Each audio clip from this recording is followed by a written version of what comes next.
In the late 90s, legendary scam-to-border Tony Hawk decided to endorse a skateboarding video game, being developed by Neversoft with support from their parent company, Activision. And yeah, the rest is history. There's plenty of video retrospectives about the Tony Hawk's games out there, and most of those videos will give at least a passing mention of each game's iconic selection of songs. And well, here's a video that's only talking about the songs. Music power. Now, why am I starting with Tony Hawk's Underground in particular? Well, not just because it may be my favourite Tony Hawk's game overall, but for two main reasons. The first reason is that Underground has the biggest soundtrack out of any Tony Hawk's game. Nearly 4 hours worth of music, in fact. And secondly, the title of the game inspired Neversoft to go even more out of their way to feature underground artists. Some of these artists are so underground that I couldn't even find any video footage of them. So yeah, I was keen to research some of the lesser known acts on this soundtrack, like, Kiss. The other big question alongside who are these artists is how well do these songs actually hold up? So I'm also going to be putting each of these songs into this tier list here. And yes, I had to make all of these graphics myself because I would have thought that Tier Maker had a few lists to do with the Tony Hawk soundtracks, but apparently not. Since we're looking at Thug 1, the top tier is going to be the big twist over the helicopter in Hawaii, and the bottom tier is just Eric Sparrow. I think that was pretty self-explanatory. Now, just to be clear, I'm only covering the songs in the game's main music playlist. That means I'm only going to be looking at one of the 3 Kiss songs in the game, and I'm not going to bother with the songs that only appear as snippets in some of the skate videos. That still leaves 75 songs to go through, and I'll be doing my best to go over each of those songs in detail, but if I do cut some corners here and there, then it's only because I've got a lot to get through. If you want to hear about a particular song from the game, then I'm going to be talking about them in order that the game's playlist sorts them in. And that order is alphabetically by artist. Although they also do the thing where they count bands that start with the as starting with T. So yeah, bands like The Clash and The Addicts are going to be more towards the end of the video. I hate when things are sorted alphabetically like that, but let's just finally take a look at these songs. First up we have LA rapper AC Alone, who co-founded an open mic hip-hop workshop called Project Blowed in 1994, and it's one of the biggest workshops of its kind in the States, I believe. If his voice sounds familiar to you, then that may be because he's also a member of Haiku d'Etat, who had the song Non Compos Mentis on the Pro Skater 4 soundtrack. Raps on Deck is from his 2002 solo album Hip Hop and the World We Live In, and unfortunately you can only listen to the song when it's Easter. Yeah. Today's Easter. The beat's somewhat understated on this song, though still pretty good. Definitely got some crisp drums to it. And no complaints about AC Alone's rapping whatsoever. I'd say his biggest strength is that he just sounds natural when he delivers these lines. And that can go a long way when it comes to rapping, in my opinion. It's not really trying too hard to innovate in the rap hip-hop sense, but it's good at what it does. And I think that's going to be good enough to put this song in tier 4. Alkaline Trio are an American trio formed 30 years ago in Chicago. They've had a pretty good amount of critical and commercial success in their time, though these days they're probably best remembered for being fronted by Matt Skiba, who joined Blink-182 as Tom DeLonge's replacement for 7 years. Skiba Toilet. Now, Alkaline Trio released an album the year that Underground came out, but Armageddon is instead taken from their preceding album, From Here to Infirmary, from 2001. Over the years, Alkaline Trio may have overlapped with some different punk genres, though this song is just pure pop punk to my ears. I have a real love-hate relationship with pop punk. A lot of the bands in that style tend to just have really sterile sounding guitars and drums. And the ability of a great vocal melody to rescue some of these songs isn't always a guarantee, for sure. I was conflicted about this song for a little while, but in the end it is the vocal hooks that have won me over, especially towards the end of the song. So Armageddon may have had to earn my respect, but it definitely earned it in the end, so this one's going in tier 4 as well.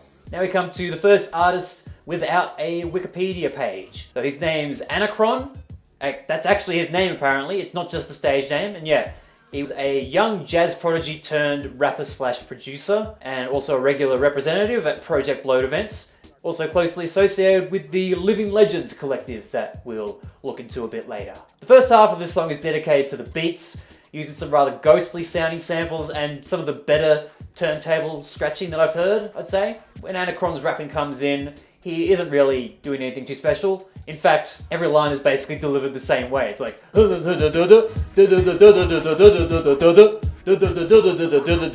you get me? I still call this song good overall. It's just not really long enough to make an impact, and yeah, that's still good enough for tier 3. Angry Amputees are a San Francisco band whose namesake is the bass player John Dalty Dalton, who lost both of his legs below the knee, most of his right hand, and most of the fingers on his left hand due to a bout of meningitis when he was a teenager. That bout of meningitis was so bad that he was given last rites and his death was prematurely announced at his high school.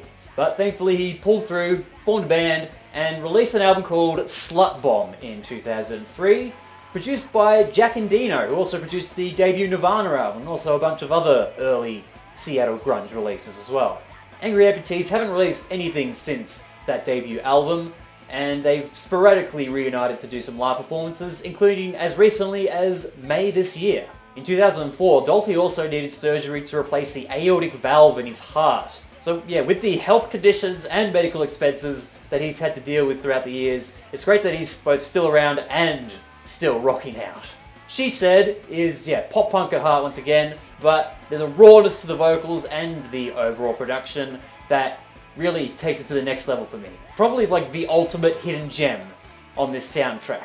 So hidden that you can't even find it on major streaming services, I'm pretty sure. And that's a bloody travesty. So this is going to be our first tier 5 song.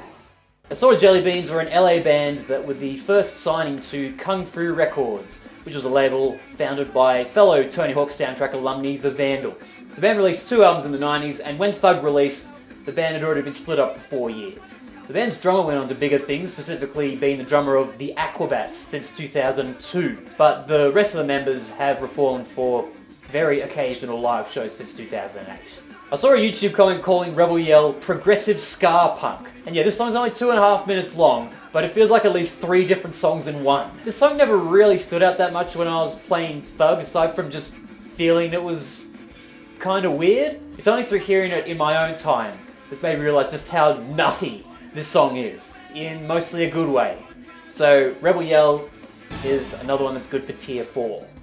Authority Zero were formed back in 1994 in Mesa, Arizona. I don't know if this band really has one particular claim to fame, but you know, they've done pretty well for themselves and they're still kicking around to this day. They're another punk band that have dabbled with a few different genres, including reggae, but I'd file their song Every Day under just skate punk, which to my understanding is basically pop punk played at a hardcore punk pace. So yeah, this song mostly manages to get the best of both pop punk and hardcore punk's worlds, with the catchy anthemic vocals, backed by instrumental parts that manage to wallop pretty hard. It's probably still a long way from being the best punk song in this game, but it definitely gets the job done. Bad Religion, another LA punk band formed back in 1980. And with their 17 albums to date, they're both one of the most longest lasting and most prolific bands from the original punk era. Bad Religion are generally considered the defining band of melodic hardcore, which is essentially what skate punk evolved from.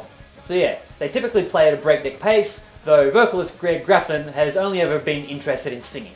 Graffin has a PhD in zoology, but unlike his fellow punk academic singers Dexter Holland and Milo Aukerman, I feel like Greg actually sings like an academic as well. It didn't really dawn on me until I actually looked up the lyrics to Big Bang, just how many lyrics were shoved into this song. And Graffin still manages to just rattle them off in such a measured way. For the record though, he isn't the band's only lyricist. Big Bang is one of the many Bad Religion songs that were written by co-founding guitarist Brett Gurewitz instead. So the wordiness is pretty consistent within this band. It's little wonder that their music gets descriptions like thesaurus punk. Big Bang is one of their older songs from their 1989 album No Control, which also featured their Pro Skater 2 song You. I pretty much loved Big Bang as soon as I heard it the first time in Underground. It goes hard, it's catchy as a motherfucker, like that Authority Zero song that I just talked about, but tenfold. And the song even does like a key change to a higher key without making me want to throw up. And that's a hell of an achievement. I recommend that whole No Control album as well. It's only 26 minutes long, so you don't really have much to lose. And yeah, obviously this song is going way up the top. Blind Iris were a band formed in Logan, Utah, a city with only a bit over 50,000 people. They recorded their first demo with a guy who knew one of the owners of Neversoft, and he knew that they were looking for, more underground bands for the next game, so, he gave them the demo, and then this song from that demo got in the game. I think Drive is the only song on the soundtrack that was completely self-released, no record label, and not even a publisher. Between Underground's release and Blind Iris releasing their debut album in 2004, they took part in one of Utah's biggest Battle of the Bands competitions, only to finish in 4th place. According to their singer John Perry, that pretty much killed off all of their aspirations in music. By 2006, they'd already decided to break up, though they would put out a final album a couple of years later. And that's pretty much all there is to say about the story of Blind Iris. Now, in another article, drummer Tyler Forsberg said that the 5 members of Blind Iris were each involved in a different style of music beforehand. And you can hear quite a few different influences in this song. The instrumental starts off kind of reggae-ish, then there's a verse that reminds me more of new metal, and then there's just this massive drony chorus more akin to grunge or stoner rock. This song does sound like it came from a demo, not that it's produced badly, just that it maybe sounds like it wasn't completely finished. But that chorus alone is so uplifting for me every time I hear it. So yeah, it's another one of the better songs on this soundtrack by a very unsung band, ultimately. Now here's a band that I could find even less information about. They're called Blue Collar Special. They released 2 albums either side of the year 2000, followed by a 3rd one in 2008. After Blue Collar Special's apparent breakup, 2 of its members formed the punk bluegrass hybrid band Old Man Markley. And one of those members is a guy who sometimes calls himself Joey Balls. Now, their song Don't Wait didn't appear on one of Blue Collar Special's main albums, but rather on a 2002 split release that also featured songs from a band called The Worthless and the band JFA of Beach Blanket Bong Out fame. This is another solid pop-punk song with strong vocal melody, but I don't know, I don't really have a whole lot of personal attachment towards it, so it just ultimately pales in comparison to the Angry Amputees or Bad Religion songs for me. Still, there's honestly going to be much worse to come than this. Bracket are another pop-punk band that's notable enough for Wikipedia, though I'd say that their success has been fairly low-key, all things considered. They've been somewhat quietly touring and putting out albums since 1992, and for a while they were signed to the influential punk label Fat Records, where in 1994 they released an EP containing the song 2 Rack 005. The song was apparently named after a random license plate that the band saw while touring.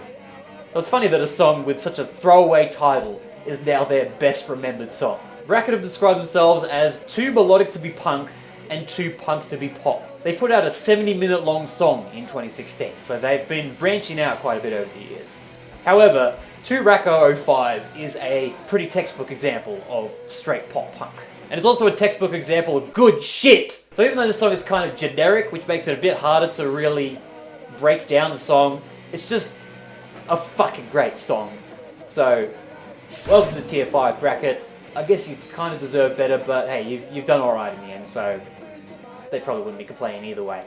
Now we're finally back into hip-hop with Reagan Farquhar, better known as Bus Driver. There's a 2019 article that found that he'd used at least 7,000 unique words in his raps, meaning he potentially has the 2nd largest vocabulary in rap, behind only A$AP Rock. I think about a quarter of that vocabulary was put into imaginary places alone. Because yeah, my guy was rapping at the speed of Busta Rhymes here. This song is nuts, like, just look at the sample list here. You've got Bark, Django Reinhardt, Paganini. The sheer audacity of the song is one thing, but luckily, the execution is flawless, with Bus Driver's vocal performance being equally iconic and hilarious. This is, yeah, more good shit. It's going up the top. Cabera Smith are a band that only put out one self-titled album in 2003. Though with a stupid punny name like that, I don't think they were really intending to be in it for the long run. 3 of the band's members were also part of the band Zeke at the time. And the bassist later joined High on Fire, another band that we'll hear more about later. Cabera Smith's album cover pays homage to Black Sabbath and carries a lot of early metal influences as well as some southern rock styles as well, but the crux of their sound is stoner rock. My initial reaction to this song was just like, why is he singing like that? Mainly just during the "It's alright!" bits, Whilst vocalist Ben Rue reminds me a bit of Chris Cornell at times, his high range certainly can't compete with the late Cornell, no siree. Still, even corny falsetto can't derail that absolute monster of a chorus. I love the way that it just shifts to like these deeper, heavier chords, and just the way that the backing vocals just kind of float in the background or something. I don't know. I can kind of take or leave the rest of this song, but yeah, the chorus just brings it on home.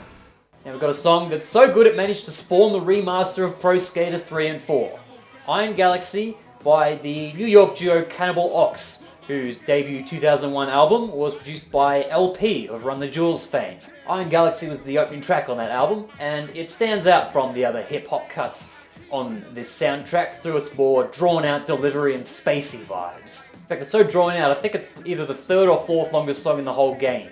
Given the bleak picture of Harlem that these two guys painted in their raps, I think it makes sense that they favoured a less flashy delivery. And while this game was marketed as T for teen or M for mature or whatever the regional equivalent is, I'm surprised that they still left the mention of battered women and molested children in this song. So this song is, brutally honest, but the spacier beats keep it from being gruesome to listen to. In fact, it's brilliant. Clutch are a band from Maryland who have been chugging along since 1991. Yeah, keyword being chugging, because that's what their riffs tend to sound like. The video for their 2004 single, The Mob Goes Wild, was actually directed by Bam Margera himself. However, Impetus is from Clutch's second ever EP from back in 1992. The song is basically just raw power and raw anger, although I don't know if anger is quite the right word.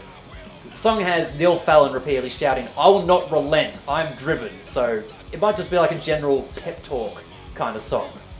Either way, it peps me up a bit when I hear it. And while it doesn't have a whole lot of different aspects to it, what this song does, it does super well. Crash and Burn were a Boston band active in the early 2000s when they released 3 albums. None of the band members really did anything else of note. Apparently the lead singer passed away due to cancer a few years ago, so rest in peace. Crazy and Stupid is a pretty aggressive garage rock song. There's hints of pop punk in it as well, although one of their other songs is called Killer Punk for Rock and Roll, so maybe they wouldn't appreciate me saying that. There's a bit of harmonica on it as well, so I can appreciate it trying to do something a little bit different. However, this is another one of those songs that never really stuck out to me on the Underground soundtrack, and when I've listened to the song on its own outside of the game, it still doesn't stick with me. So I think the nicest thing I can say about it is that it's competent. Yeah. Dan the Automator is a producer, best known for his work with MC Kool Keith, with Gorillaz on their first album, and with the supergroup Deltron 3030. He's had a pretty varied list of collaborators across his career, from Mike Patton to Ramona Flowers, and even a thrash metal band one time. I've always been a pretty big fan of this guy's production style, with the way he incorporates all these orchestral samples and chops up all these cool old drum breaks. Those signatures are apparent on A Better Tomorrow, from his lone non-soundtrack solo album, A Much Better Tomorrow. This song does have a guest verse from Kool Keith as well, where he raps under one of his countless personas. On this song, he introduces himself as Sinister 6000, an Icelandic man who's roughly 8,000 years old, and hates democracy. Okay, I do wish there was a little bit more to this song, but it's always a good time when the song comes on an Underground. Those thumping drums are good to skate to for sure. And here's that aforementioned supergroup, Deltron 3030, featuring Dan the Automator, the Oakland MC Del the Funky Homo Sapien, and Canadian turntablist Kid Koala. If you enjoyed Del's flow and wordplay on If You Must from Pro Skater 3, then the self-titled Deltron 3030 album will absolutely rock your socks off. Not only does Del manage to incorporate all kinds of wacky sci-fi language into his lines, in a coherent way, but he fashioned those lines into a whole concept album. That concept being Del as a cyborg trying to disrupt society in a post-apocalyptic future. Once again, this song shows Automator's knack for finding great drum breaks and eerie melodic lines, with the general psychedelic approach to production being the pièce de résistance. I don't think Kid Koala contributes quite as much to the album, though Positive Contact has a bit of record scratching in its hook, so I think he was at least present on this song. I'd been hearing it for several years before I played Underground, and hearing the song in the game still never gets old, so bam. Speaking of scratching, DJ Qbert is a major influence in the art of turntablism. He also worked with fellow San Franciscan Dan the Automator on two of Cool Keith's Dr. Octagon albums, and he's also half the reason why Automator decided to become a producer rather than a DJ. I consider Cosmic Assassins to be a pretty good showcase of his DJing skills. The song's taken from what was basically his first proper full-length album, Wave Twisters, released by Galactic Butt Hair Records. And that full album also ended up getting turned into a Fantasia-esque animated film, interestingly. Now, I previously reviewed an album on this channel by The Executioners, who are also turntablists, and while that album does have its moments, this Q-Boat song is just on a whole other level compared to what that album does. Cosmic Assassins might be even less coherent than that Bus Driver song, but even though it sounds quite haphazardly stitched together, it never actually sounds all that jarring to me. It manages to be memorable even with its reduced focus on vocals, so yeah, this is another stronger track in the game. Dropkick Murphys are one of the leading bands in the Celtic punk style. Possibly the leading band in that style since the early 2000s. This game slightly predates their signature song, I'm Shipping Up to Boston. Instead, Time to Go comes from their 2003 album Blackout. Just in case you forgot this was an Irish band, that album also features two traditional Irish folk songs and a closing track called Kiss Me I'm Shit-Faced. I never really listened to the lyrics of this song at all, so when I looked them up, much to my surprise it turns out this song is about ice hockey in a skateboarding game. Well, actually you do eventually come across an ice hockey rig, so maybe they just put this song in the game to foreshadow that. Dropkick Murphys have never been a band that I go out of my way to listen to, but I sure as hell respect them, and whenever this song came on in Tony Hawk's Underground, it's always been a pretty good time. Unless you happen to be doing the War Plant Manual Challenge, but obviously that's not the fault of the song itself. Yeah, this song is one of the better cuts in the game. Electric Frankenstein were formed in 1991 by two brothers in New Jersey, and they seem to still be active, though they might have turned more of their attention to other things lately, like one of the co-founding brothers being an instructor of Chinese martial arts now. And the other brother, I'm sure he's doing something respectable these days. Whenever I heard Eddie's Grave in Tony Hawk's Underground, all I really remember thinking is that these guys were basically boneless misfits. And that's before I saw their album covers with the constant old horror comic aesthetic. However, it would be harsh to write off Electric Frankenstein as just a Misfits clone. For starters, they're more of a garage punk band than a hardcore horror punk one. Plus, this song does have some pretty nice wah-wah guitars and real spirited vocals that, keep the energy going, which is what you need for a skateboarding game. So, the song isn't anything too groundbreaking, but for what it is, it's decent. Now we finally come to the first non-American group on the soundtrack, Entombed, who were formed in Stockholm way back in 1987. The genre that Entombed often get tagged with is death and roll, which is something I don't think I'd ever heard of before I looked up this band, but in short, the band started out as a more typical death metal band, but then they started drifting towards more hard rock and garage influences. So, since they weren't quite death metal anymore, they started being called death and roll. This song is another one of the ones that didn't really stand out much when I was playing Underground.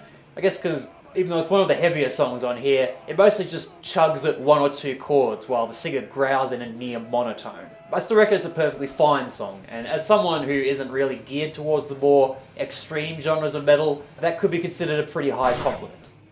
Five Horse Johnson are a band with a real southern fried sound, and the song's called Mississippi King. So yeah, can you guess where this band's from? That's right, Ohio. Maybe the only maps of America they've seen were all upside down, so perhaps they genuinely think they're a southern band. Anyway, Mississippi King certainly raised my eyebrows a bit the first couple of times I heard it. I've never really been much of a fan of the southern rock or blues rock thing, but thankfully for me, this song also carries a lot of stoner rock influence. In fact, they hired the drummer from Clutch for one of their later albums, so they've got the credentials there. I think what's really good about this song is that it also has some personality beyond its, redneck elements. And yeah, it doesn't use those elements as a crutch. So yeah, I think by like the third time I heard this song in Underground, it had sold me by that point. So yeah, well done, Five Horse Johnson. Now this next song is by a band called Flamethrower, and when I googled Flamethrower band, there were results referring to at least 4 different bands using that name. And then I searched Flamethrower I Want It All, and Google's AI thought that I was trying to buy illegal firearms. Now the Flamethrower in Tony Hawk's Underground were a band from somewhere or other who released one self-titled album and then disappeared into the ether. That album was released on the same label that also released those albums by Angry Amputees and Cabarrowsmith. And all three of these albums also happen to be produced by Jack and Dino. So I guess he was that label's in-house producer. There you go. I didn't take much notice of I Want It All when I played this game either. Now, when I listen to it again, it's just a dumb punk song with a 12-bar blues progression. But it's a bloody catchy one at that. I definitely don't think these guys ended up getting it all in the end. And I'm not sure they really deserved it based on this alone, but it's still good fun. Now here's the song that made you realize that you've been idling on the main menu too long. Blah Blah by Frog One. His real name is Juan Lennon. He's now based in Hawaii, and his discography as Frog One totals a whopping 7 songs. Looks like he's since rebranded as Dragon Tree and started exploring reggae on his more recent music, although there's actually a video of him performing Blah Blah in 2022, which is pretty miraculous because there's hardly anything else of this guy on YouTube. The song's got a pretty simple beat of just a boom bap drum line and a double bass line that's largely drowned out by the drums and the vocals. So it's mostly just Frog One's verses that command the attention. And I'd say he does pretty well at that. It's basically just 2.5 straight minutes of him spitting. I like the song more than I thought I would, really. But yeah, it's great. Fu Manchu, an Orange County band formed just over 40 years ago, and here they were making their second Tony Hawk soundtrack appearance after their song Evil Eye appeared in Pro Skater 2. This is another influential stoner rock band. Fair warning, this is going to be far from the last time that I bring up stoner rock in this video. When Fu Manchu put out California Crossing, their drummer at the time was Brant Bjork, who was previously the drummer for Kyuss, who many people consider to be the stoner rock band. And when he left Fu Manchu, he was replaced by Scott Reeder, which is also the name of one of the bassists for Kyuss. Except the one Fu Manchu is actually a completely different person with the same name. From what I've heard of Fu Manchu, the word that I'd use to describe frontman Scott Hill's singing style is sometimes. On this song, he kind of just talks rhythmically in the verses, and then he does sing the simple but pretty effective chorus. So like with that Cabrera Smith song, I'm mostly just here for the chorus. But I would consider It's Alright to be a more fun song overall. And yeah, I definitely pick Evil Eye over this one. But still not bad at all. GBH are a band from Birmingham. That is the original Birmingham, not the one in Alabama. Could have fooled me though, I'd never really heard of this band beforehand, and this song never really sounded overtly British to me. But GBH were there for the original UK punk scene. These guys had the spiked hair and the leather jackets before they became cliches. However, Crush 'Em is a song from their latest album at the time of Underground, 2002's Ha Ha! I can definitely hear their trademark rawness in this song, but it's far from being either the heaviest or catchiest punk track in the game. It's still at the very least a great skating song, and it's never a song that I heard during Underground and thought, man, I really wish I was hearing a different song. No, it's fine. Now we come to the previously mentioned High on Fire, a Grammy Award-winning band formed in Oakland in 1998 by Matt Pike, who's also a long-time member of the band Sleep. Pike is the band's only consistent member, though since 2006 they've employed former Zeke and Cabrera Smith bassist Jeff Matz, following in the footsteps of High on Fire's iconic bassists before him, such as Ron. Given that Pike was partly responsible for Dope Smoker, it's no surprise to me that this song is another one of the more stonery songs on the soundtrack. But we're on the more severe side of stoner here. We're talking stoner metal. That being said though, the riffs on Hung, Drawn and Quartered, very inviting title, they're not super different from the riffs that we heard in the Clutch or Fu Manchu songs, and the vocal melody is fairly in line with those as well, apart from Pike growling the vocals more so than just shouting. However, even if it isn't bringing a whole lot new to the table, it really does manage to scratch a particular itch in me. This song goes pretty hard in general, and as for why it works, I don't know. I guess they've just got the sauce. Hot Water Music, a Floridian emo-adjacent post-hardcore band, active since 1994 with some brief hiatuses in between. They're responsible for the song Freightliner, possibly my favourite song from the Pro Skater 4 soundtrack. Now, first few times that I heard their song Remedy in Tony Hawk's Underground, I remember pausing the game to see what song was playing and feeling a bit disappointed when I saw the artist name, because I definitely wasn't feeling the song as much as I felt Freightliner. It kind of feels like they'd moved towards a more polished pop-punk sound with this song, which, I don't know, it doesn't sound all that right for a band like this. Fittingly, it turns out they'd released a split EP with Alkaline Trio earlier in the year. They released the album with Remedy on it, so maybe the trio was starting to rub off onto this band's sound. That being said, the song definitely got better for me the more that I heard it. Both the guitars and vocals aren't really doing anything particularly daring, but the band's usual raw aggression still shines through for sure. So whether Remedy lives up to Hot Water Music's earlier work or not, it's another great propulsive song on the Tony Hawk's Underground soundtrack, and I still consider it good enough for a tier 4.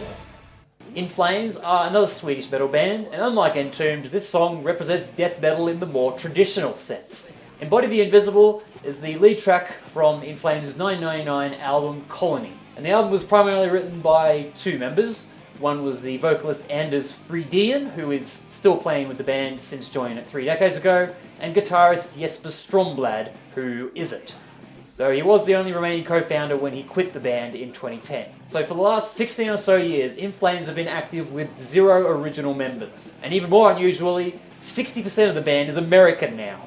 This song brings more flashy guitar leads compared to what we've covered so far, and Anders' vocals are delivered entirely in a high-pitched growl, which I would say is a pretty good fit for the backing music in the end. Like I kind of said before, I'm not really into the more extreme side of metal at all, but I'll be damned if The Number of the Beast isn't an absolute vibe on the Tony Hawk's Pro Skater 4 soundtrack. So In Flames slots into Underground nicely as well, and while that Entombed song was a bit closer to the kind of metal that I normally like, I'd still take Embody the Invisible over that Entombed song, because the riffs of the lead guitars on this song grab my attention more than the other one, yeah, but this is still, it's still in the middle. This guy's the first artist starting with J in the list on account of having punctuation in his name. J-Live is a New York City MC/DJ/producer whose real name is Jean-Jacques Cadet, which makes me wonder why he felt the need to use a stage name, because that name's amazing. Braggin' Rights was the B-side of his 1995 debut single, and Braggin' Rights Revisited is a pretty faithful re-recording of that song on his debut album. The second word in this song is underground, and yeah, he has very much stayed underground to this day, with his latest full-length project from earlier this year only being fully released on Bandcamp, I believe. So Braggin' Rights Revisited is another pretty no-nonsense hip-hop track. It could have maybe used a more varied beat, because that feels a tad repetitive after a while, but J-Live does at least rap with intent, and I feel like that saves this song from being a complete throwaway. And here's a band that I also covered the last time I spoke at length about a video game's soundtrack. When I posted that video, Jane's Addiction were still at each other's throats following that spectacular on-stage implosion in 2024. Since then, while the band is still officially done, they did at least reconcile enough to settle the legal matters surrounding that situation. And even Perry Farrell seems to have overcome most of his health issues from that time as well. I mean, he's still a knob, but I'm glad that he's at least healthier now. Suffer Some is from the album Strays, same album that I covered in that previous video game soundtrack video. And yeah, in that video I gave the album quite a lot of praise, which I still stand by. I didn't bring up Suffer Some in that video, mainly because I feel like there were much better songs on the album. In fact, the guitar in the intro of this song sounds a bit like crap. I don't know how they made the guitar sound like that, but I wouldn't want my guitar to sound like that. I'd think that my amp was broken or something. Still, Farrell's vocals are commanding as usual, the songwriting's creative as usual, and the rest of the band's musicianship is as stellar as you'd expect from this band. I was thinking of putting this in tier 5, but I feel like that would be a little bit too biased of me. But still, this song's an absolute cracker. Juggernauts are a trio from the Bronx, and despite the name, I don't think they're affiliated with the Juggalos. They're a family group consisting of 2 brothers and a sister, so it's good that there's at least a sliver of female hip-hop representation on this soundtrack. I'm not really sure if she directly contributed to The Circle Part 1 though. It only has the brothers rapping on it over a beat that they produced themselves, and the hook in the song is a Chaka Khan sample, so that's not her either. Anyway, The Circle Part 1 first appeared on the 1996 debut self-titled Juggernauts album, then reappeared on a compilation album released the same year as Underground. This is another more alternative hip-hop cut, still not as out there as the Bus Driver and Cannibal Lock songs, though, like Iron Galaxy, the Circle Part 1 is on the slower side, and features some synth sounds that you may not hear quite as often in hip-hop. So this is another one of my favourite rap songs in the game, and similar to Raps on Deck, I think a lot of that comes down to just how natural the 2 guys sound as rappers. Beyond that, I don't really know how to break down what makes a song great. It just works. Jurassic 5 are an LA hip-hop group who actually had 6 members at the time of this song. And not only do all 6 of those members contribute to A Day at the Races, but the song even has 2 additional guest rappers on it. 2 of Jurassic 5's official members include Charlie Tuna, one of the few bass baritone rappers that I'm aware of, and DJ Cut Chemist, who also contributed to the fittingly named Cut Chemist Suite by Ozymandias from the Pro Skater 3 soundtrack. I already had some familiarity with this group thanks to one of their other video game soundtrack appearances, as both a Jurassic 5 song and a solo Charlie Tuna song appear on the soundtrack of SSX On Tour. Truthfully, I never cared very much about either of those 2 songs, and A Day at the Races never really stood out to me in Underground either. I thought that maybe this band was just not for me, for reasons that escape me. However, I have liked this song more when listening to it outside of the game. I'm not sure whether I'm going to put it in tier 3 or 4, but I will apologise to Jurassic 5 because I feel like I should have given this song a bit more credit than I initially did. After all said and done, it's just a pretty solid hip-hop track. Kiss are a merchandising company who realised they needed a way to promote said merchandise, so they decided to make songs. The Kiss content in this game was likely a promotional tie-in for their album Kiss Symphony Alive 4, as their songs in the game are live versions from that album.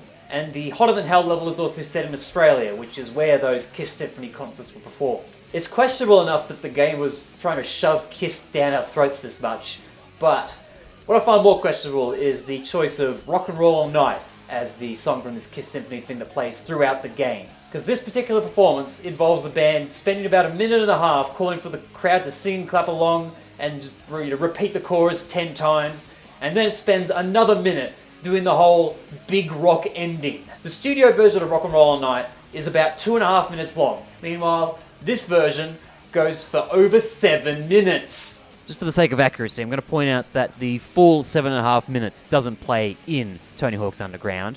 They actually fade out the song shortly after the band stops playing. However, that means that they only shortened the full recording by about a minute, so it still fucking drags. I'm not against Kiss being in this game on principle, and Rock and Roll All Night is a perfectly okay song. However, it was integrated into this game's soundtrack in the absolute shittest way possible. I don't play this game to hear, hey, hey, hey, hey, hey, hey, hey, come on, sing along, come on! This is so far the only song in a Tony Hawk game that I manually unselected from the game's playlist so that I never had to hear it again, which I think is more than enough reason for it to be in the Eric Sparrow tier. You ain't nothing. Lamont are a Boston trio who put out 2 albums in the early 2000s, with their second album that had Hotwire on it, released by the same label that released Crash and Burn's second album. And this band also crashed and burned, breaking up in 2007, with none of the guys from the band doing anything particularly notable since then, that I could find. Frankly, I don't think Lamont breaking up was that big of a loss. I think we've got more than enough bluesy garage rock bands out there in the world. I mean, with Hotwire being a pretty loud, distorted kind of song, it doesn't feel all that out of place in a Tony Hawk's game, but it didn't really do anything for me when playing Underground, and still doesn't really do anything for me, so yeah. LA Symphony are not an orchestra, but a rap group, mostly active during the 2000s. Their most notable member would be the rapper/singer Pigeon John. I mean, just look at the numbers for his solo single, The Bomb. I think I even heard that song on the radio back in the day when it was first out. And I think he even appeared on Spicks and Specs once, so it seems like he did pretty well for himself in Australia. But back to LA Symphony, King Kong is a track from their self-released 2002 EP, Baloney. After dropping that EP, the group signed with Goatee Records, which is a notable label for Christian music. So LA Symphony might be the only artist in a Tony Hawk's game that's often referred to as Christian hip-hop. Although I don't think there's any overtly Christian lyricism on King Kong. What it does have is some solid MCs and a beat built off a twangy guitar note that's oddly effective. It might not be a song that I go out of my way to listen to, but it's still one of the game's, decent songs. This next song is by a group that I'd never heard of before I played Underground, nor had I heard of any of the guys in the group, which is not a great start when they call themselves Living Legends. But they're actually kind of a supergroup. They were busiest in the 2000s, though they've continued to perform into this decade. Plus, their most recent album from a couple of years ago was their first album in 18 years. War Games features 4 verses from 4 different MCs, including an especially rapid-fire verse from Eli, who also produced the song, and probably the most attention-grabbing verse from Aesop the Black Wolf, who sadly passed away last year. Not sure if this one's going to go in tier 3 or tier 4, but it's another one of the strongest songs. I just don't really know how to break it down more than that, and we've still got half of the soundtrack to go, so I'm just going to move along. Mastodon from Atlanta, Georgia are surely one of the biggest prog metal bands in the world at this point. Since forming in 2000, they've had 6 Grammy nominations, winning one of those for Best Metal Performance. They've released 8 studio albums that have generally sold well, and they're also about to drop their 9th album. It's good to see that they don't seem to be giving up despite the departure of their frontman and lead guitarist Brent Hines and then his tragic sudden death shortly after. Now when I heard their song Crusher Destroyer in this game, I was thinking that maybe this band just isn't for me. Then again, I couldn't really tell what was going on in this song in general, because it's one of those songs where if you just put it in the background, then it ends up kind of just sounding like noise. On closer listening though, it has definitely improved for me. It's certainly a technically impressive song, even if it isn't all that memorable melodically. Again, it's one of the more extreme kind of metal songs on here, but I'm definitely not going to put it in tier 2 like I was originally considering. It's far better than that. 2002 was the year that Mike Vallely, a pro skater since the 1980s, made his first appearance in the Tony Hawk's Pro Skater games.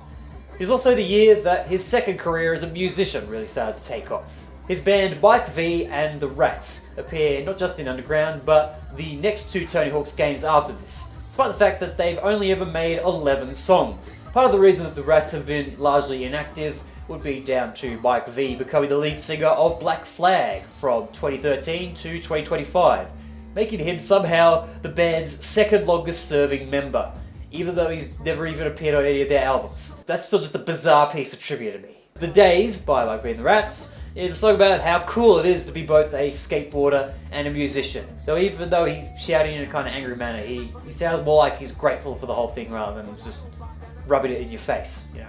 The guitar playing on this is pretty neat, though the overall approach, especially when Mike does the spoken word thing in the verses, feels like they were trying a little too hard to be a Black Flag or Roland's band. But still, I've got no major complaints with this song. It's tier 3. Corey Roberts, aka Mr. Complex, a former member of the group Polyrhythm Addicts, released all of his solo work either on his own label or other independent labels. So he did stay truly underground from the start of his career up until his untimely death earlier this year. Underground Up was a song released on his second solo album Hold This Down, though Tony Hawk's Underground has an alternate version of the song, complete with the line Tony Hawk style in the intro and skating related ad-libs in the outro. So yeah, I don't think Mr. Complex was just trying to be a suck-up to appear in the game. I think they actually asked him to make the song. The version in the game also mutes some of the more vulgar words, although it does keep the part where he says he's gonna piss in your pool, and the bit where he stops and says he's vomiting all over the place, he's about to die. I think I prefer the original version of Underground Up to this version, because the beat stands out a little bit more, but, you know, this is still another one of the songs here that I neither really have a whole lot of praise to give, nor any real complaints about. Mr. Dibbs is the alias of Ohio and Bradley Forst, who looks like he'd be the drummer of a death metal band, but in reality his only instrument is turntables. Dibbs has applied his turntable skills to some interesting collaborations over the years, such as an LP song that also featured Omar and Cedric from At the Drive-In and Mars Volta, a remix for Gym Class Heroes, remember them, and multiple songs by the band that did Steal My Sunshine, including on songs featuring Curtis Blow and Biz Markie. Mr. Dibbs also released a fair amount of his own albums, including one from this year that was released on cassette only by the looks of it. So yeah, I'd say he is very much an underground artist. His song in this game, called Skin Therapy, is, in short, just a bunch of cool drum loops. It's not often that I've heard a full-length song that's just a bunch of drums and nothing else. I mean, this song does have a few bass parts, I think, but they're all very peripheral to the drum bits. I think I'm ultimately feeling tier 3 for this song, because I've kind of wished there was a few more elements to it, but when you're playing Tony Hawk's Underground, the drums in this thing go hard as fuck. Mr. Liff is an MC from Boston, who I didn't think I'd heard of before I played Underground, but it turns out I had heard his voice before, because he appeared on one of the interludes on Deltron 3030's album, and he is also a member of the Perceptionists, who had the song People for Prez on the SSX on Tour soundtrack. In 2002, Mr. Liff put out his debut album called I Phantom, and this song called Phantom is not on it. Instead, this song comes from an EP that he released a couple of months before the album. This is another track produced by LP, which I guess explains the more echoey, buzzy beats this time around. I guess the more abstract beat on this song makes it not quite ideal for video game background music, because I was never really quite sure what I thought of it when I was playing the game. But on closer inspection, this song actually rips. I love it. Murs is an American rapper who is not to be confused with the British singer Ollie Murs, though I'm sure it's an easy mistake to make. He actually appears on this soundtrack twice, because he was a co-founder of Living Legends, only leaving the group in 2012. He's also put out 11 albums as the lead artist, including 2003's The End of the Beginning, executively produced by, guess who? LP. Production on the track Transitions as a Rider is attributed to Patchwork, who's never been credited for anything other than producing this one song. I'm guessing it's either a pseudonym for Murs himself or a pseudonym for LP, because this has another one of those kind of strange rap beats that LP would make. This song maybe sounded a little bit corny to me at first, I guess partly because the entire song is about skateboarding, and the beat even sounds like it was mostly made out of actual skateboard sounds. But that feeling went away pretty quickly, so I do like this song a lot. Also, another fun thing about this song is that it mentions Burt Slides, which is a move that you wouldn't be able to do in a Tony Hawk's game until 2 games later. And that's the only real bad thing about this song, because I fucking hate Burt Slides. Now we have a rapper who is decidedly not underground, because Nas has 7 platinum albums in the US, and he won a rap beef against Jay-Z. And his biggest Jay-Z diss track was produced by Ron Browse. So we could also thank Nas for indirectly gifting pop champagne and jumping out the window to the world. Anyway, when I noticed that his song The World Is Yours was in this game, I was stoked like you wouldn't believe. Yeah, I already appreciated Illmatic big time before I played this game. Just like the context around it is pretty amazing. Like, he dropped this album when he was 20, having written most of the verses for it when he was a teenager. In an era when most rappers and rap groups made hour-long albums, Illmatic only did its thing for 40 minutes. And in spite of all that, it managed to be an all-time rap album. Again, I can't really articulate exactly what makes the album so great. You know, Nas is the real deal, and the beats are sick, you know? No prizes for guessing which tier I'm going to put this song in. 9 Pound Hammer is a band formed in Owensboro, Kentucky. And unlike Five Horse Johnson, I think they're just actual rednecks rather than LARPing as them. Run Fat Boy Run is taken from their 1994 album Hasty Time Bomb, which also features the tracks Shotgun and a Chevy, Fuck Pie, and Out of the Way, Pig Fuckers. Yeah, this song is just stupid. It's just them listing different southern food and drink items and then singing the title, like over and over again, yeah, whatever. The vibes kind of remind me of I'm Destroying the World from Pro Skater 3, only it's about a quarter as interesting as that song. I consider this too musically basic to be all that catchy and too lyrically one note to be all that funny. I wouldn't say I hate the song, but it is a grand disappointment amongst the soundtrack. Now we come to another LA punk band in NoFX, one of the more notable LA punk bands for sure. Born back in 1983, the band held the same lineup for 35 years, and whilst they played a farewell show in 2024, they've released a couple of songs since then, so I guess NoFX is still only about half dead at this point. After they spent several years signed to Epitaph, the label founded by Bad Religion's Brett Gurewitz, NoFX decided to switch to Fat Mike's own, now prolific label, Fat Records. Their first post-Epitaph album was 2003's The War on Errorism, which, as you can probably tell, had a lot of songs targeted at the then Bush government. But opening track Separation of Church and State is instead directed at the punk scene, and how Mike thought it was getting too soft and non-rebellious. The intro illustrates this with a dad asking his really young kids if they want to go to the punk rock show, and the kids getting really excited. Underground actually cuts that part from the song, which brings maybe a hint of irony. The band gives a spirited performance. It doesn't necessarily give you as much of an ear candy feeling as the other pop-punk tracks in this game, but if I'm going to put it in tier 3, then it's probably going to be like the best song in that tier. Orange Goblin are only the second British band on this soundtrack so far. These London lads split up last year after their 30th anniversary tour, and their song Your World Will Hate This comes from their 4th album Coup de Grace, which was produced by Scott Reeder, the one from Caius, not the drummer from Fu Manchu. Other songs on the album feature Caius vocalist John Garcia and one of the guys from Pro Skater 4 soundtrack band Nebula. So yeah, Orange Goblin basically got the ultimate stoner rock seal of approval. And yeah, this song sure sounds like stoner metal. In fact, this kind of sounds like the result of asking an AI program to generate a stoner metal song. I mean, it's better than AI still, of course, but that's not really saying much, is it? So this song never really stood out while I was playing Underground, and after further listening, I could definitely hear why. Like, I'm not expecting these bands to reinvent the wheel, but, you know, you could at least put a nice hubcap on it or give it a paint job, you know? Paint It Black is a Philadelphia punk band of the more hardcore persuasion this time. The band's fronted by Dan Yeaman, who also got a decent underground following in the band's Lifetime and Kid Dynamite. In true hardcore fashion, Paint It Black's debut album has almost as many songs on it as it has minutes in its total runtime. Womb Envy even manages to be the third longest song on that album, when it's just under a minute and a half long. Not sure why the song's called Womb Envy, but looking at other songs from that album called Bravo, Another Beautiful Fuck You song, and this song is short because it's not political. I'm guessing they named that just because they could. This song doesn't really match the emotional fury of a band like Minor Threat, nor is it as sonically punishing as Peak Black Flag, but it's still a very much respectable tune. And I especially like the switch up halfway through. I think the best riffs are in that second part. This song's grown on me a lot, and I think that means I'm going to put it in tier 4.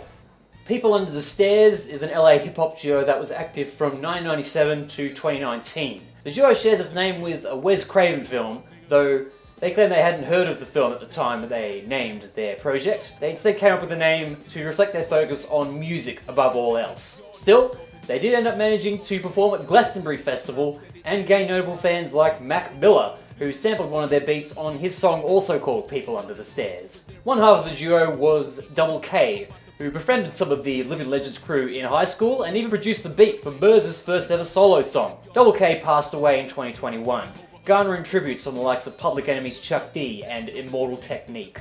The other half of the duo was Fez One, who among other things went on to score a skateboarding film featuring underground guest star Paul Rodriguez, once engaged in a beat battle with will.i.am before the Black Eyed Peas became, world famous, and appeared on an episode of The Price is Right, where he won, fittingly, a record player. The music on their song The Next Step 2 certainly sounds like it could have appeared on The Price is Right, or some kind of 80s sitcom maybe, but that isn't to say that it doesn't sound great. For a song from 1998, it stays pretty true to old school hip hop, but this is one of the most memorable hip hop songs on the Underground soundtrack, in my opinion. Here's another song from an album that I reviewed for my SSX3 video. It's Queens of the Stone Age, also known by the acronym QWOTSA, which is starting to sound a bit like Quokka to me, and I guess we've got the band's new mascot right there. You Think I Ain't Worth a Dollar But I Feel Like a Millionaire, to give the song its full title, is light years ahead of all the other stonery songs in this game. Even the Clutch song that I still like quite a lot. The big difference is that Songs for the Deaf is kind of to stoner rock what The Shape of Punk to Come is to hardcore punk.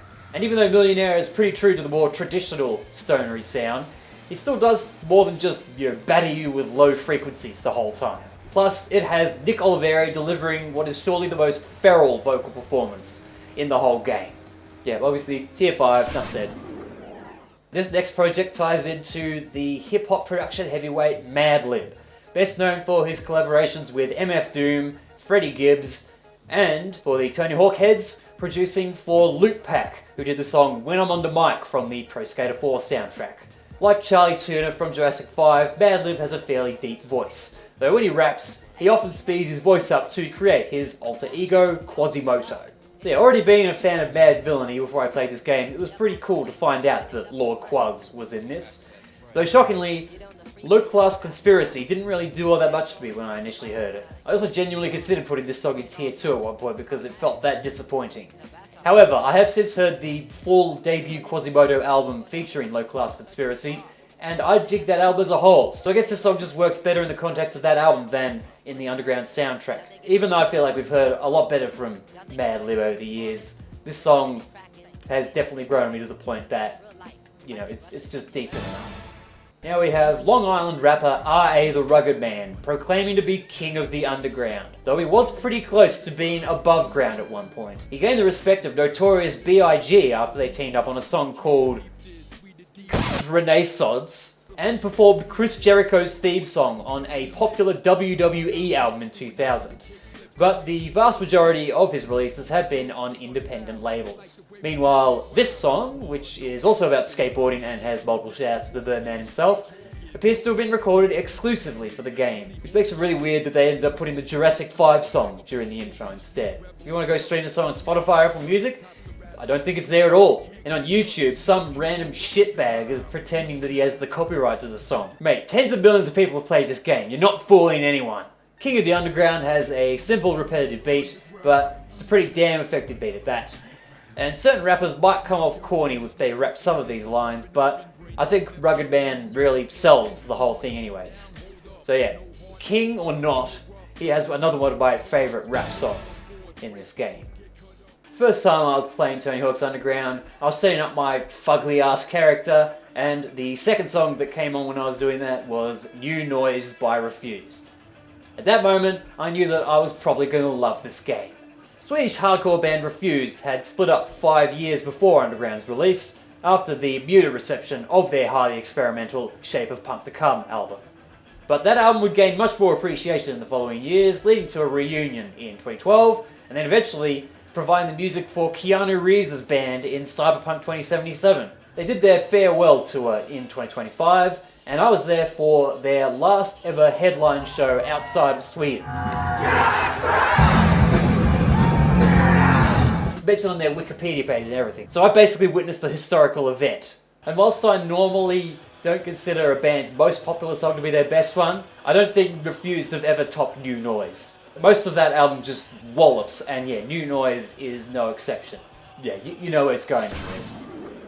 Rise Against are definitely not an underground band, because not only did they put out albums through Geffen, but one of those albums came this close to topping the Billboard 200. Before all that, however, this outspoken Chicago band were signed to Fat Records, including for their second album featuring Like the Angel.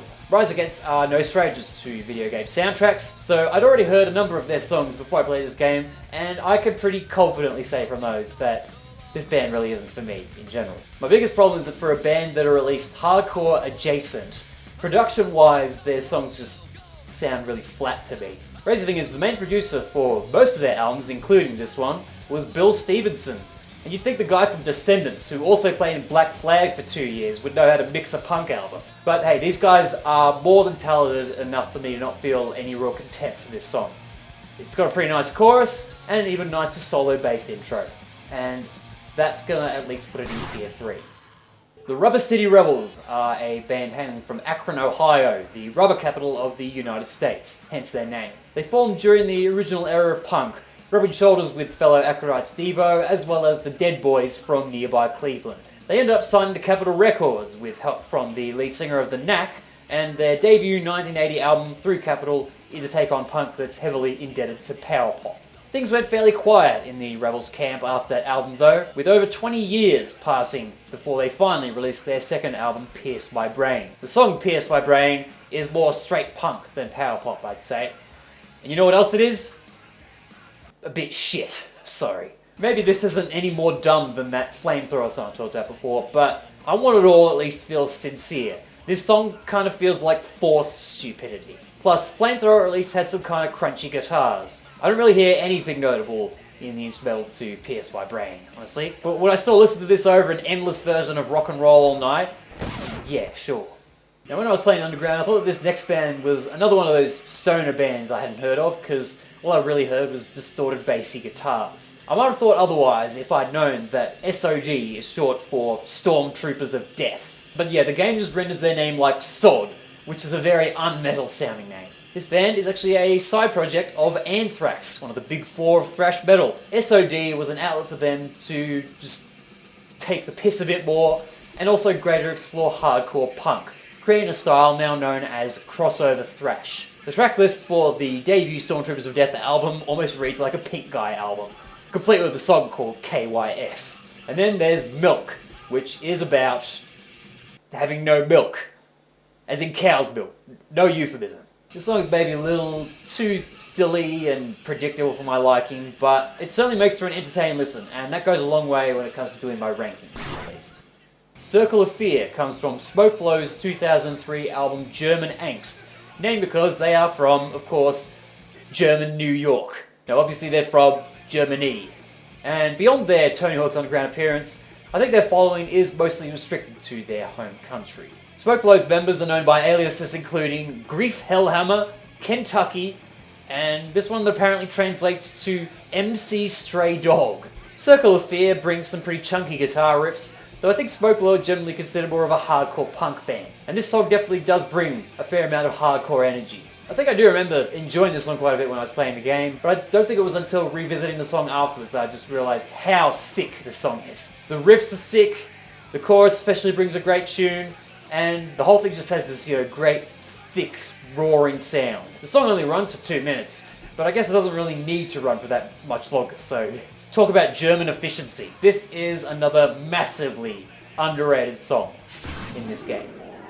Social Distortion have been around since 1978, though only frontman Mike Ness has been with them since the beginning. At the time of Underground, the band hadn't put out an album in 7 years, and Mummy's Little Monster goes even further back to their 1983 debut album of the same name. Whilst Ness started to push the band into more country and blues direction over the years, Social Distortion emerged as one of the first notable punk bands to emerge from Orange County. The song fits somewhere between their OC peers, the Adolescents and Agent Orange. It's bratty, but also showing more interest in classic rock and roll melodicism than a lot of punk bands in that era.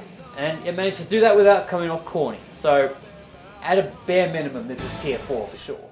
Solace are a New Jersey band that brought yet more stoner vibes to the soundtrack, though they apparently don't like to be called a stoner rock band, and in fairness they do have more noticeable influences from old school heavy metal. One of the subsections on Solace's Wikipedia page is titled Bad Luck, though they do appear to still be around at least. But Bad Luck is the reason why they named Indolence's corresponding album 13. The band went through 4 different drummers when making it, and they also had to contend with the album's original master tapes getting accidentally destroyed. On Indolence, the band's original vocalist Jason Limpantsis, who unfortunately passed away last year, sounds like a cross between Chris Cornell and Ozzy Osbourne. I feel like I don't really have any other really important things to say about the song. I do like it, just that I'm really running out of different ways to describe stonery music, so it's fine. Stiff Little Fingers are a band from Northern Ireland, formed when the extended period of conflict known as the Troubles was at its deadliest. And the band channeled their fear and anger over the Troubles into one of the UK's fiercest punk albums of the era, Inflammable Material, led by their debut single Suspect Device. This is another song that I was pretty hyped to find out was in Tony Hawk's Underground, though I remember hearing it while playing and thinking, this doesn't sound quite as powerful as I remember it being. Then I was eventually listening to the Inflammable Material album again, and I figured out that the game uses the original version of Suspect Device that they released as a single in 1978, and then they re-recorded the song for their debut album later that year. Ultimately, I do prefer the album version for its added firepower, but that isn't to say that the version in Underground is a disappointment. No, far from it. I mean, it's still the same good-ass song in the end. It's also got some really cool bass lines that never really sunk in until several listens in. It's awesome all round, and yeah, this is a firm top tier song for me. Strike Anywhere are a band that released 4 albums in the 2000s, and they haven't really released much since that decade, but they've basically never stopped touring. They're a band from Richmond, Virginia, and I especially don't think they'd be happy with the rich men north of Richmond at the moment. God, remember when that song was a thing? I'm probably the first person that's brought up that song in like a year. These guys are especially anti-fascist, which is reflected in songs like Refusal, with its refrain of "I will die before I kneel in this life." On the musical side of things, they cited both Refused and Kid Dynamite as major influences. Kid Dynamite was the precursor to Paint It Black, in case you forgot. To me though, Refusal sounds a bit more like the sort of melodic hardcore that Rise Against plays. So while the radical attitude is apparent, the music itself sounds surprisingly polished, blast beats and all. Like Paint It Black's Womb Envy though, this song manages to keep things varied despite being short, fast and loud at its core. It's another song that didn't really catch my attention when I was playing Underground, but it's pleasantly surprised me on coming back to it, so I think this is going to go to tier 4 as well. Sublime are a band popular enough that I feel like I don't even need to introduce them. Unfortunately, their proper breakthrough album happened to release 2 months after lead singer and guitarist Bradley Nowell died from a heroin overdose. Seed is one of the tracks from that posthumous album, which I didn't realise was largely produced by the guitarist from Butthole Surfers. Yeah, not the sort of crossover I was expecting here. Sublime made themselves known for combining the chaos and crassness of punk with the more laid-back feel of ska and reggae. So the sunshiny ska verses of Seed are balanced out by Bradley Now singing about impregnating a girl and leaving her to raise that baby on her own. I personally much prefer the song when it's in punk mode, especially when Now sounds like he was really pushing the limits of what his voice could do during the ska parts. Plus, I just don't really care for ska in general. I feel like the usual instrumental arrangement of ska is annoyingly sparse. But even though this is a song of ups and downs, those ups keep me from disliking it much at all, so it's still one of the decent songs in this game. Like SOD, Superjoint Ritual was another spin-off of a Big Four thrash metal band, formed by Pantera's singer Phil Anselmo, who's been no stranger to controversy in the 21st century especially. Superjoint Ritual's 2001 debut album having a Confederate flag pattern on it is probably one of Anselmo's more minor controversies of late. Plus, he did, in fairness, express regret for that album cover and disavow the Confederate flag entirely later. One of Superjoint's later members was Hank Williams III. Yes, the grandson of country legend Hank Williams. Though the band has been defunct since at least 2019, as Anselmo and guitarist Jimmy Bower have turned their focus back to their more well-known bands. Based on It Takes No Guts from that 2001 album, Superjoint may be a bit faster paced than Pantera, but unlike with SOD, Anselmo was still being dead serious with this project. So yeah, this is the kind of music that's just a bit too full on and not melodic enough for my tastes. I don't really have any genuine spite for the song though. My bigger problem with it is that despite all its firepower, it still never really stood out on the Underground soundtrack, aside from just being a song that sounds like For that, I think I'm going to have to put this song in tier 2. Although, it'll probably go down as the best song in that tier, in that case. Supernatural is the Indiana-born, Bronx-based MC Rico Price. He's released 3 full-length albums in his career, but his reputation is more so built off of freestyling and battle rapping. In fact, he apparently set a world record by freestyling for 9 hours and 15 minutes straight. I don't think there's any videos from that particular freestyle out there, though I feel like at least after a couple of hours, his freestyles are going to start sounding like something from Rapper Ninja Warrior. Regardless though, that is a hell of an effort. Supernatural was also the color commentator in an NBA Street type video game, which is an interesting little side quest. Now, around the turn of the millennium, Supernatural collaborated with the French rap group Assassin. So, I guess his boast about being internationally known was at least technically true at that point. And whilst he never really took off in a big way, that boast became even more technically true thanks to scoring a place on the Tony Hawk's Underground soundtrack. As for the song itself, I don't even really know what to say at this point. It's another one of those straightforward rap songs on here, and in that regard it's decent, just not overly remarkable.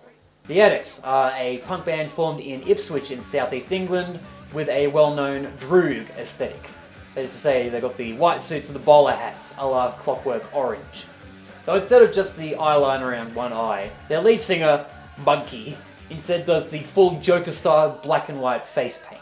Despite borrowing their aesthetic from quite a graphic film, the other early UK punk band that the Addicts remind me of the most is The Damned. So these are 2 bands that certainly weren't manufactured, but they were generally more interested in theatrics and writing good hooks than portraying themselves as tough, I feel. Case in point for not being as full-on as other bands of the era, their 1982 song Viva la Revolution has acoustic guitars on it, back when underground punk bands probably wouldn't have even dared to think about doing such a thing. And this song does call for a rather violent uprising, but it made it sound like they wrote a song with nothing but a chorus and then wrote the verses in about 10 minutes because they needed to flesh it out. But hey, that's the epitome of punk music, isn't it? Why write many hook when one hook do trick? This is good shit. The Browns are another punk band, this time formed in the late 90s. All the members are known by pseudonyms, and they wear balaclavas in all their publicity photos and during gigs. Sorry guys, but it's been done. Their song in Underground is called American Werewolf in Calgary, but the band are actually from Calgary, so shouldn't this be called Canadian Werewolf in Baltimore or something? Anyway, this song is from the debut Browns album titled Greatest Hits Volume 1. Also, they've got a fun Facebook page where they repost memes about the Tony Hawk series and make fun of the idea that anyone would bother liking their page. So yeah, I like these guys' sense of humour. Musically, the Browns are sort of a modern-day pop garage punk band with the kitschy horror punk lyrics of old-school Misfits. And like the Misfits, this band delivers some absolute killer melodies. So American Werewolf in Calgary is a song that stood out to me in underground right away. Definitely one of my favourite new discoveries on this soundtrack, and yes, it's way up there.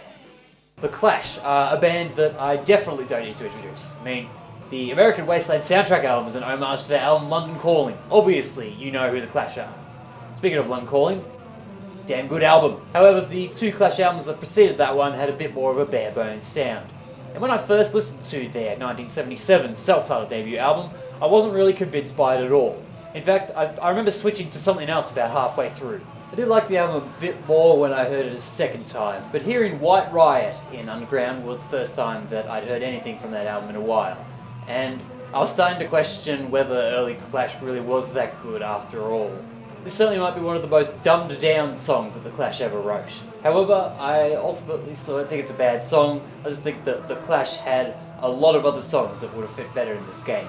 Like Dictator. I would say I like this song, I just feel like I'd prefer to hear it in moderation. The Explosion are a Boston band formed in 1998, releasing their debut album 2 years later through Jade Tree Records, who'd also signed Paint It Black and Strike Anything at different points. They then jumped to the majors, releasing their 2004 sophomore album through Virgin, though they were dropped from the label in 2007 and announced their breakup not long after. They have reconvened for live shows in the years since then, including opening for Bad Religion on their 2019 North American tour. Their song No Revolution actually appeared on both of the Explosion's first two albums. The version Underground is the original one, though I don't think the two versions are massively different from each other anyway. This song does bring another good shot of energy to the Underground soundtrack. Even though the vocal line is only made up of about 3 different notes, it still manages to be a pretty memorable tune all round. If it wasn't for the vocals, I'd struggle to believe that this is the same band that had the song Here I Am in Burnout 3, as well as the next Tony Hawk's Underground game. Because yeah, this song is just so much more raucous than Here I Am, and perhaps a whole lot better. The Helicopters are a band from Stockholm, formed in the mid-90s, whilst frontman Nick Andersson was the drummer for Entombed, and he both appeared on and co-wrote that Entombed song from earlier. For a while, he left Entombed to focus purely on the Helicopters, though as of around 2016, he's been involved with both bands simultaneously. The Helicopters are probably Sweden's second biggest garage rock export behind the Hives. Though, whilst the Hives had a clean-cut image, Gotta Get Some Action Now is the opening track on an album called Super Shitty to the Max. The Hives also tend to play with near-surgical precision, whereas this song favours the reckless abandon and scuzzy guitars of the Stooges and MC5. Those influences weren't really apparent to me when I heard the song initially, but I already felt that this song ate the other garage-sounding songs on this game for breakfast. What this song may lack in musical creativity, it makes up for with sheer attitude. The Herbalizer was a jazzy hip-hop duo active from the mid-90s up until 2021. They put out 10 studio albums and 2 DJ mixes over the years, though they're probably still best known for their video game soundtrack appearances overall. I'd already heard 2 of their songs in SSX on Tour, and didn't really think all that much of them. Then I heard another Herbalizer song in Downhill Domination, and that quickly became my favourite song of theirs, until I found out that they had a song with MF Doom! The beat on It Ain't Nuttin' is pretty simple. I think it basically just switches between 2 chords the whole time, but still manages to be somewhat memorable. Maybe they didn't want to overcomplicate the beat to upstage Doom's rhymes. Or maybe they just knew that they couldn't really fail when they had Doom on the mic. Or, maybe they did just make what they thought was a good beat and got Doom to rap over it later. Either way, it works big time. I don't really feel like I need to break down Doom's verses, because you know what you're going to get with him, and do you really think I'm going to put Doom anywhere lower than the top tier? Of course not. The Hookers are a band from Kentucky, formed in '94, and I think they're still touring these days, though on Bandcamp their 2014 album is labelled as the band's final full-length album. I can't show the cover of that album because it's got big milkers on it. And Bush. The co-founding lead singer of the Hookers is known as the Rock and Roll Outlaw, and their Bandcamp bio calls the band 100% real rock and roll.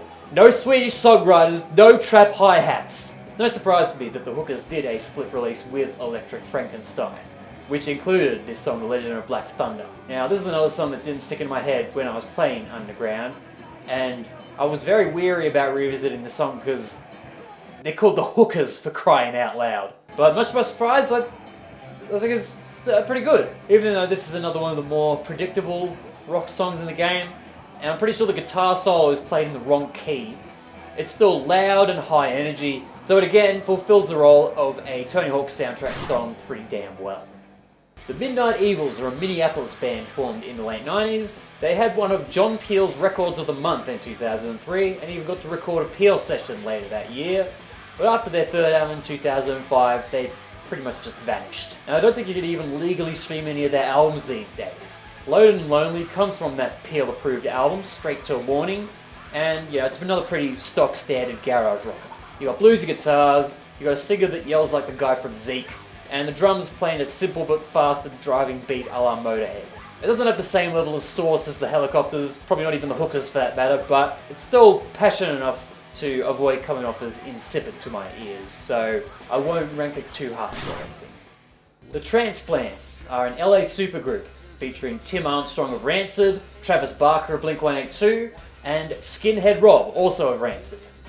Well, he was one of their roadies. The best known Transplant song is Diamonds and Guns, which I mainly know from it appearing in ads for Garnier Fructus, as if Tim and Rob had any use for shampoo even back then. California Babylon is the one song in Underground that could have either been in the punk or hip-hop category. I would say it only really has one rap verse though, otherwise it has Armstrong slurring lines like he's only half awake, and then he does some weird semi-Jamaican accent in the chorus. The vocals are definitely the weakest part of the song to me, and the instrumental is a bit repetitive. However, it's still a pretty fun song, and in spite of its faults, it makes for a decent change of pace on the Underground soundtrack. Unida. They were a band formed by former lead singer of Caius, John Garcia.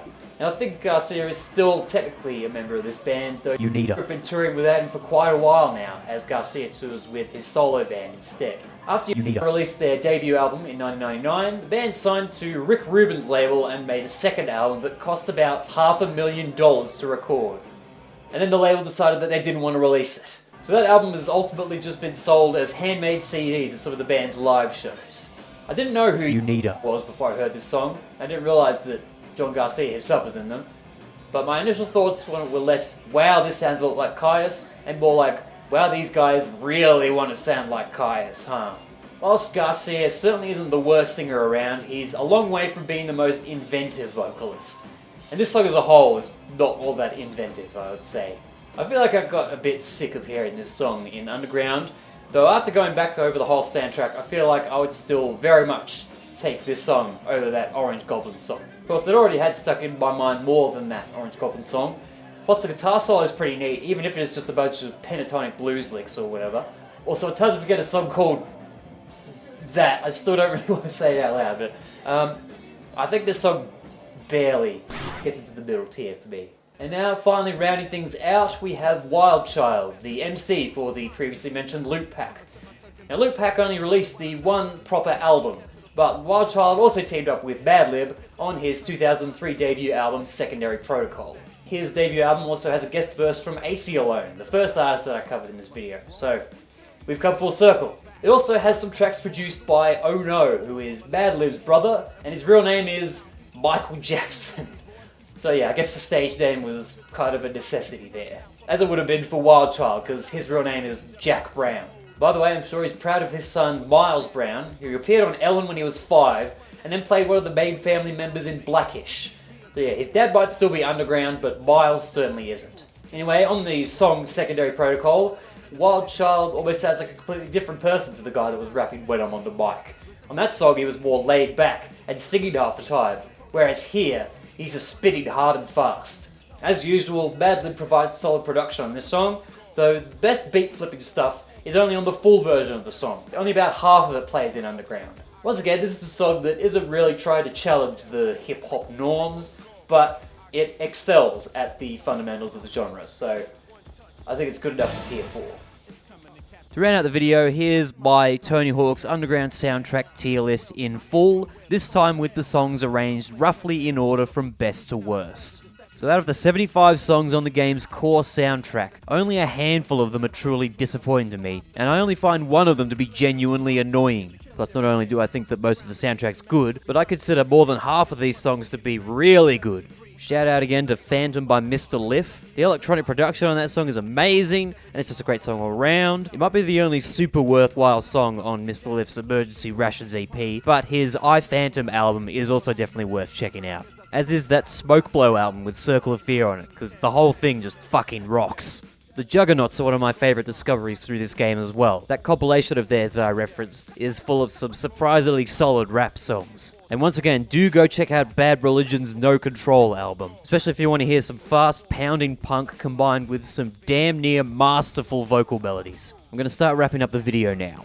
I realise that my analysis of some of these songs may not have been all that insightful, so I apologise for that, but I hope that you at least learned some interesting things about these artists and bands. I am planning to do a similar video like this for the Underground 2 soundtrack, as well as the soundtrack to Tony Hawk's American Wasteland, because they both have a pretty interesting array of songs in them. But this video took a little while to put together, so the videos about those next two games would probably take a while as well. But let me know if you do want to see me make a similar video about those two games, and I'll start working on them. Thanks for watching, like and subscribe if you enjoyed, and fuck Eric Sparrow.